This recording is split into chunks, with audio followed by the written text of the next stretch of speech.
असलामुअलैकुम की हाल है सज्जनों तो मित्रों तो बेलियो मैं शर्मा भट्टी तुम वेख रहे शर्मा भट्टी ऑफिशियल। अच्छा सज्जनों तो मित्रों बेलिया देखो कॉलेज आए हैं। आ देखो पीछे काम हो रहा सारा, मतलब सारा काम करवाते ने। फैक्ट्री है, मतलब पूरा बच्चे ने एक बार इतने तैयार करते हैं। तो अज इंटरव्यू भी हो रहे हैं, तो इंटरव्यू भी दिखावे। उत्थे बाहर ना इंटरव्यू हो रहे हैं, कितने बच्चों लैके जाते हैं, तो फ्री कोर्स लैके जाते हैं, मतलब कोई रुपया थोड़ा नहीं लगता है। ਤੁਹਾਨੂੰ ਇਹ ਬੱਚੇ ਵਿਖਾਵਾਂਗਾ ਕਿੰਨੇ ਬੱਚਿਆਂ ਦਾ ਇੰਟਰਵਿਊ ਮਾਸ਼ਾਅੱਲਾ ਹੋ ਰਿਹਾ। ਪੂਰਾ ਬੱਚਿਆਂ ਨੂੰ ਇੱਕ ਤੇ ਟ੍ਰੇਨ ਕਰਕੇ ਕਰਦੇ ਨੇ। ਲਓ ਜੀ ਬਣਾ ਦਿਓ ਡੀਡੀ ਕਾਲਜ ਹੈ, ਇਹ ਡੀਡੀ ਕਾਲਜ ਤੇ ਬ੍ਰੇਕ ਹੋਈ ਹੈ, ਲੋਕੀ ਬ੍ਰੇਕ ਤੇ ਆਏ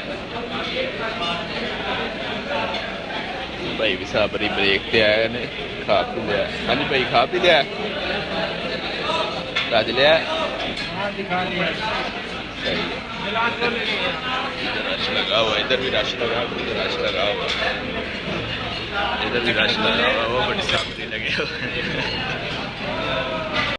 लो जी सज्जनों के मित्रों तो बेलियो वेखो इंटरव्यू हो रहा है इतने डी कॉलेज के जो बच्चा कोर्स कर लेंदा ना उन्होंने बाहर घल देंगे। देखो किन्ने बच्चे अजे बैठे हैं अंदर ना इंटरव्यू लै रहे हैं। वेखो किन्ने बच्चे अजे बैठे सारे इंटरव्यू देने वाले।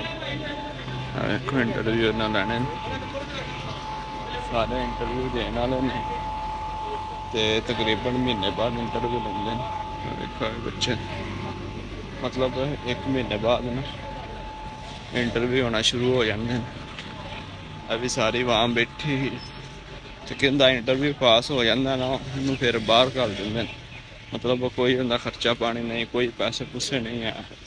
देखो है डी टी कॉलेज इतने फॉर्म फूम फिल करके दे रहे हैं।